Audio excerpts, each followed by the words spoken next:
Veja, por exemplo, o caso do Neil Gaiman e também com toda a narrativa que ele criou a partir do Sandman.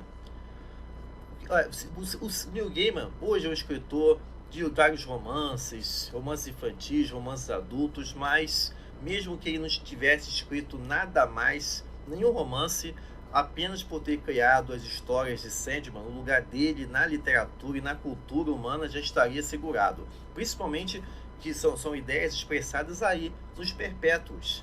Então a gente está vendo como o Neil Gaiman consegue acessar e manipular esses elementos de forma a criar histórias significativas, histórias que se comunicam com você além das palavras. Então, por que o sucesso do Sandman? Porque uma história em quadrinhos que originalmente foi voltada para público adolescente, depois rapidamente ela entrou para o universo do adulto e acabou se tornando uma graphic novel, uma história que tinha muito mais ali do que o que a história apresentava. Por quê? Porque o Gaiman estava trabalhando com elementos arquétipos aí, elementos que estão presentes no nosso inconsciente.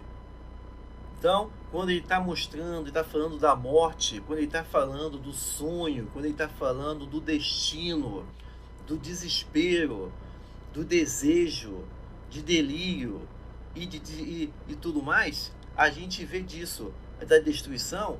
O que a gente está falando são elementos recorrentes da história do ser humano. Então, todos os seres humanos, independente da sua cultura, independente também da sua época, ele entra em contato com esses seres que o Neil Gaiman conseguiu capturar tão bem. Ou seja, a gente está vendo aí entidades. Como é o nome dessa família? Como é o nome da família do Sandman? Os Perpétuos. A própria Morte fala isso, né? A personagem Morte. E quando tudo acabar, ela vai ser a última a fechar a porta atrás de si. Porque isso aí acompanha toda a história da humanidade. E aí, nesse aspecto, é interessante observar que isso até nos leva a essa questão, esse manancial. Esse grande manancial que a literatura fantástica vem trabalhando, ela acaba assumindo diferentes formas, mas principalmente ela ganha corpo na forma de arquétipos. E aí você vai me perguntar, mas quais arquétipos? Eu posso falar o seguinte: existem tantos arquétipos quanto cabe na imaginação humana. Os arquétipos existem desde o ser humano abrir os olhos. Desde o primeiro momento em que, por exemplo, como eu falo isso também, dois homens da caverna saíram para caçar, e aí um acabou sendo morto, ou por uma tribo rival, ou então por alguma fera. E aí o sangue saiu de dentro dele. E o seu companheiro, ao ver aquela cena, começou a perceber o quê? Se esse líquido vermelho, se esse negócio aí que está saindo de dentro dele sair do corpo, morre.